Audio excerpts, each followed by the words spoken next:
continuar o nosso capítulo aí, agora eu vou falar um pouquinho para vocês sobre a digestão celular, tá? Bom, primeiro vamos entender o que é digestão, né? Digestão é a quebra de macromoléculas em moléculas menores. A grande parte dos seres vivos apresentam um sistema digestório, né? Esse sistema é um tubo que normalmente começa pela boca e termina lá no ânus ou cloaca, independente do tipo de ser vivo que nós estamos falando. E esse sistema vai ter a função de quebrar essas macromoléculas em moléculas menores para absorção celular. A digestão intracelular, ela ocorre dentro das células, né? Por uma organela bastante importante, que a gente viu agora de pouco, que é formada pelo complexo de Golgi, chamado lisossomo. Então, a nossa digestão, ela pode ser intracelular, quando ela ocorre dentro das células por essa organela que eu falei, que é o lisossomo, ou ela pode ser extracelular, como é o caso dos seres vivos que têm um sistema digestório responsável por esse processo, né? A digestão intracelular, então, conta com a participação das enzimas digestivas, tá? Então, as enzimas digestivas é uma secreção que está dentro do lisossomo que vai fazer essa degradação das macromoléculas. Essas enzimas lisossômicas, elas são sintetizadas lá no retículo endoplasmático, tá? No retículo endoplasmático granuloso ou rugoso, que eu falei para vocês que tem início lá com a ação das proteínas, enfim, né?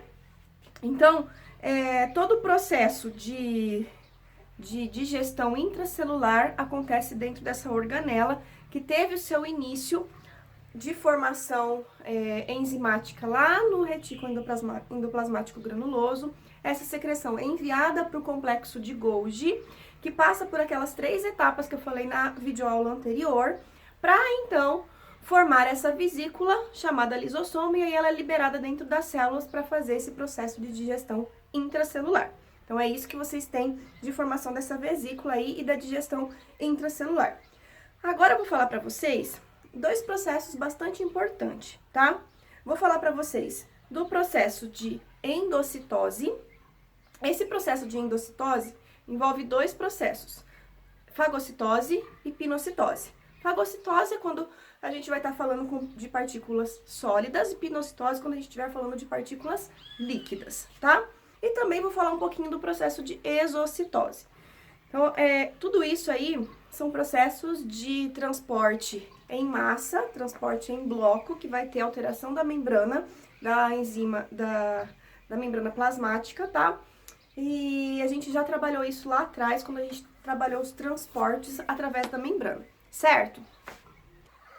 Então, ó, só pra gente fixar o que eu disse até agora, tá? Então, a digestão, ela pode ser do tipo extracelular, quando utiliza um sistema digestório, né? Então, ele não acontece a nível celular, e sim a nível extracelular, porque tem órgãos específicos para fazer esse processo. Ou ela pode ser intracelular, quando ocorre no interior das células, com a ajuda de uma organela chamada lisossomo, tá? As enzimas digestivas, então, são produzidas no retículo endoplasmático granuloso, que são enviadas para o complexo de Golgi, que daí passa por aquelas 3 etapas de produção, e depois elas são empacotadas no lisossomo para que ocorra a digestão intracelular dentro de cada célula específica, ok? Bom, então vamos continuar falando aqui, vou falar um pouquinho então do processo de endocitose, que é um processo no qual as substâncias entram na célula através da membrana plasmática, né? E o primeiro processo de endocitose que eu vou falar para vocês é a fagocitose. A fagocitose se refere ao englobamento de partículas sólidas, tá? Então, ela está relacionada com a alimentação e também está relacionada com a ação imunitária. Então, vejam aqui, ó, a gente tem uma célula aqui, tá? Essa célula, ela está num processo de alimentação. Então, aqui a gente tem as partículas alimentares, tá? Essa célula vai ter uma alteração na sua membrana, formando o que a gente chama de pseudópodes, tá? Esses pseudópodes, então, vai abraçar essas partículas alimentares e vai formar o que a gente chama de vacúola alimentar, ou seja, originando aquela bolsinha cheia de enzimas digestivas que vai digerir essas macromoléculas e micromoléculas para o uso interno da célula. Por que eu falei que pode ser relacionado à ação imunitária? Porque os macrófagos, eles têm essa função de englobar agentes invasores, tá? Então, eles fazem exatamente esse processo de fagocitose, tá? Claro que os macrófagos, eles não dão conta de englobar todos os invasores do nosso organismo, tá? Então, por isso que daí a gente apresenta sintomas numa infecção bacteriana, numa infecção viral, porque eles não dão conta de englobar os agentes invasores e a gente tem que começar a ter as outras respostas imunitárias para a produção de anticorpos, tá? O segundo processo que eu vou falar para vocês se refere à pinocitose. Vou colocar aqui no quadro para vocês. Bom, a pinocitose é basicamente o mesmo processo que acontece na fagocitose. Porém, a pinocitose é um processo que vai englobar partículas líquidas, tá? Mas acontece o mesmo esquema. Ocorre a invaginação da membrana, essa membrana vai englobar as partículas líquidas e aí vai ocorrer a digestão intracelular dentro do vacúolo digestivo ou do lisossomo, como a gente já estudou previamente, tá? Pessoal, hoje os passarinhos estão todos voando em volta aqui da aula, né? Então vocês estão escutando papagaio, maritaca, tucano, tudo que tá aqui em volta voando. É aula de biologia, né? Então, estamos no caminho certo. Agora eu vou falar então para vocês um pouquinho da exocitose. A exocitose é o processo inverso da endocitose. Endo manda para dentro, exo vai expelir, vai mandar para fora. Então vou colocar aqui no quadro um resuminho dessa parte de exocitose para vocês também. Bom, então vamos lá. A exocitose é o processo de eliminação de partículas através da membrana. O processo inverso é o processo de endocitose. Ela ocorre, então, após esse processo de endocitose, pois depois que ocorre o processo digestivo, depois que a célula absorve todas as substâncias que são necessárias para o seu metabolismo, sobra um vacúolo residual. Esse vacúolo residual tem as partículas que não foram absorvidas e não serão necessárias para a célula, tá? Esse vacúolo residual, ele vai se fundir com a membrana plasmática e aí ele vai ser eliminado para o meio extracelular. Esse é um processo também que a gente pode chamar de defecação celular, ou seja, os restantes são eliminados, tá? Esse mecanismo também acontece com o processo imunitário, tá? Depois que o macrófago ele absorve o vírus, o que ele consegue mandar para fora do meio intracelular, ele também elimina, certo? Agora eu vou falar um pouquinho para vocês da digestão autofágica. O que vem ser essa digestão autofágica? Algumas organelas das células, às vezes elas ficam velhas e perdem a sua função. Aí o que acontece?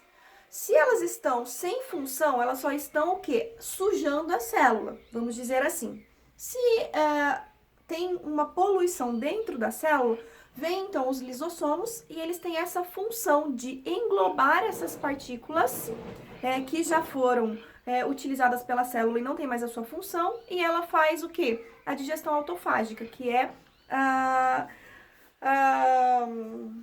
para provocar a limpeza da célula. Ou ainda, ela pode fazer o quê? Ela ainda pode provocar a destruição celular, tá? Bom, quando ocorre também a morte celular, que ocorre em algumas situações, ocorre também o que a gente chama de apoptose, tá? Que é quando tem a morte programada da célula. A célula tá velha, ela não tem mais função, e aí a célula promove essa morte celular. Aí vem os macrófagos com enzimas autolíticas e promovem a autólise, que vai ser o quê? Vai ser a absorção dessas substâncias que ficam no meio, tá? Então, isso tudo é bastante importante para quê? Para que ocorra a renovação celular e essa célula esteja sempre em condições de se manter. A gente sabe também que ocorre um processo na cauda do girino, por exemplo, que vai absorvendo aquela cauda durante o seu desenvolvimento e aí quando ele está na fase adulta, ele não tem mais cauda.